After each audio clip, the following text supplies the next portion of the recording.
करना चाहती हूँ। जमीन मैडम तुम्हारे ग्रुप आसपास था, उधर बैठा हुआ था, उधर आता क्या हमारा तो है प्रेजेंट हाँ, तो हमें हर सब्जेक्ट टीचर को बच्चों के कार्यपत्रक पर, बच्चों की कॉपियों पर या बच्चों के द्वारा कोई भी कार्य किया जाता है उस पर सही गलत नहीं करके, अंक नहीं देके टिप्पणी करने का प्रावधान है। तो हम कैसी टिप्पणी कर सकते हैं? तो मैं शुरू करती हूँ हिंदी से। जैसे कि छोटी कक्षा का बालक है, बालक सुनकर समझ रहा है किंतु जवाब देने की समझ बढ़ाने की आवश्यकता है। सुन रहा है, समझ रहा है, लेकिन जवाब देने की समझ बढ़ाने की आवश्यकता है।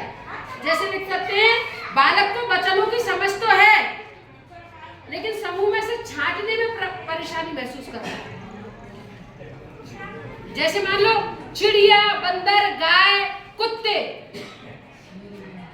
तो उसको छांटने में थोड़ी परेशानी आ रही है, तो वहां ये लिख सकते हैं कि वचनों की समझ तो है, उसको एक और अनेक पहचान तो रहा है लेकिन उसको छांटने में परेशानी महसूस कर रहा है। ऐसे लिख सकते हैं। यदि छांट पा रहा है तो लिख देंगे बच्चे को वचनों की समझ की आवश्यकता है। बालक रिक्त स्थान में सही शब्द भर पा रहा है, या यदि नहीं भर पा रहा है तो बालक को रिक्त स्थानों की पूर्ति करने की समझ बनाने की आवश्यकता है। कोई भी बिंदु, विषय वस्तु का कोई भी बिंदु ले सकते हैं, उसी पे यदि बच्चे की समझ है तो बालक को इस बिंदु पर समझ है और इस बिंदु पर समझ बढ़ाने की आवश्यकता है।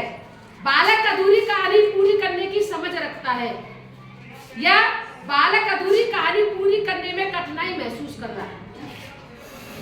बालक प्रार्थना पत्र लिखने में कठिनाई महसूस कर रहा है या बालक प्रार्थना पत्र लिखने में सक्षम है या बालक किसी की सहायता से प्रार्थना पत्र लिख पा रहा है। नहीं शब्द नहीं आएगा टिप्पणी में। बालक आसान वाक्य बना रहा है लेकिन संयुक्त वाक्य बनाने में थोड़ी कठिनाई महसूस। तो इस तरह हम हिंदी का जो भी विषय वस्तु उस समय पढ़ाई है उसी विषय वस्तु का हवाला देते हुए बालक की सकारात्मक या प्रोत्साहन देने वाली टिप्पणी करें, नकारात्मक कतई नहीं करें। बालक ये नहीं कर रहा है, ये बिल्कुल नहीं लिखें। नेक्स्ट आता है हमारा पर्यावरण। पर्यावरण में बालक को रिश्तों की समझ है। यदि बालक बता रहा है तो बालक को रिश्तों की समझ है। बालक अच्छी आदतों को सीखने की कोशिश कर रहा है। पर्यावरण में परिवेश से संबंधित ही आता है ना। बालक विद्यालय में वृक्षों को पहचान रहा है, वृक्षों के बारे में समझ रखता है। यदि नहीं रखता है तो लिख दो कि वृक्षों के बारे में जानने की कोशिश कर रहा है। ये नहीं कि वृक्षों की समझ नहीं है, ये नहीं लिखना हमको। हमको ये लिखना है वृक्षों की समझ बनाने की कोशिश कर रहा है। बालक विभिन्न त्योहारों के बारे में समझ रखता है। बालक मेलों की जानकारी बताने में कठिनाई महसूस कर रहा है। त्योहारों को तो बता देता है, वो होली ऐसे मनाते हैं, दिवाली ऐसे मनाते हैं, पर मेलों के बारे में नहीं बता पाते कुछ बच्चे। बालक उत्सवों के बारे में समझ रखता है। इसी तरह पर्यावरण के जो भी टॉपिक हैं, जैसे महापुरुषों के टॉपिक या इतिहास से संबंधित टॉपिक या साइंस से संबंधित टॉपिक, उन टॉपिकों का हवाला देते हुए उसकी सकारात्मक टिप्पणी हमको यहाँ कर देनी है। नेक्स्ट आता है हमारा गणित का। गणित है, बालक आकार व आकृति की समझ रखता है। आकार और आकृति की समझ हमारे कितने भी कमजोर स्तर के बच्चे हो वो रखते ही हैं। वो बता देते हैं छोटा ये है और बड़ा ये है, कम ये है और ज्यादा ये है। बालक संख्या सुनकर लिख सकता है यदि लिख रहा है तो, और यदि नहीं लिख रहा है तो बालक संख्या सुनकर लिखने की कोशिश तो करता है लेकिन उसको मदद की आवश्यकता है। लिख नहीं पाता है, नहीं लिखेंगे, मदद की आवश्यकता है। लिख नहीं पाता है, ये नहीं लिखना है हमको। नहीं शब्द टिप्पणी में नहीं आता है। बालक छोटी बड़ी संख्या की समझ रखता है। बालक आरोही अवरोही की समझ रखता है। बालक को गणितीय चिन्हों की समझ है या बालक को गणितीय चिन्हों को समझने में परेशानी होती है। जैसे जोड़ के चिन्ह को और गुणा के चिन्ह में बालक भेद नहीं गुण के चिन्ह और गुना के चिन्ह को समझने के लिए बालक को और प्रयास की आवश्यकता है। ऐसे लिख देंगे हम। बालक संक्रियाओं की समझ रखता है, बालक एवार्थी सवाल को समझकर उत्तर देने की समझ रखता है।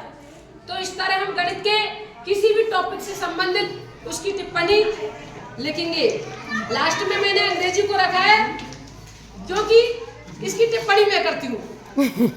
हाँ, तो हम लिख सकते हैं student is able to understand the content. वैसे तो इसी सेंटेंस में सब कुछ आ गया, कंटेंट की जगह हम वो कंटेंट का नाम भी लिख सकते हैं। हाँ, टॉपिक का नाम। स्टूडेंट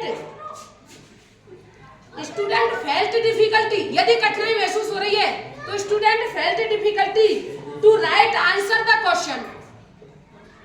बच्चे आंसर लिखने में डिफिकल्टी महसूस करते हैं तो वहां ये लिख सकते हैं student can fill in the blanks. खाली जगह में भर सकते हैं, but felt difficulty to write correct spelling. यही होता है ना, स्पेलिंग में मालूम है कि क्या लिखना है, लेकिन स्पेलिंग मिस्टेक बच्चे कर जाते हैं। Student is able to read and write 3 letter words. हमारे अंग्रेजी के पढ़ने का सबसे छोटी इकाई 3 लेटर वर्ड है। यदि बच्चा 3 लेटर वर्ड को ही पढ़ेगा ना तो वो आगे बढ़ता जाएगा। Student felt difficulty to read and write simple sentence. यदि बच्चा डिफिकल्टी महसूस कर रहा है तो, और यदि नहीं कर रहा है तो student is able to read and write simple sentence कर सकते हैं इसमें। Student can understand homophones. Homophones ऐसी चीज है जिसमें हम ही चकरा जाते हैं। यदि अंडरस्टैंड कर रहा है तो कैन अंडरस्टैंड लिखते हैं, और यदि नहीं कर रहा है तो फेल्ट डिफिकल्टी। मैं तो यही कर रही हूँ। यदि मैं यहाँ गलत हूँ तो मुझे आप लोग भी सजेशन दे दो, मैं मेरा भी सुधार कर लूँ।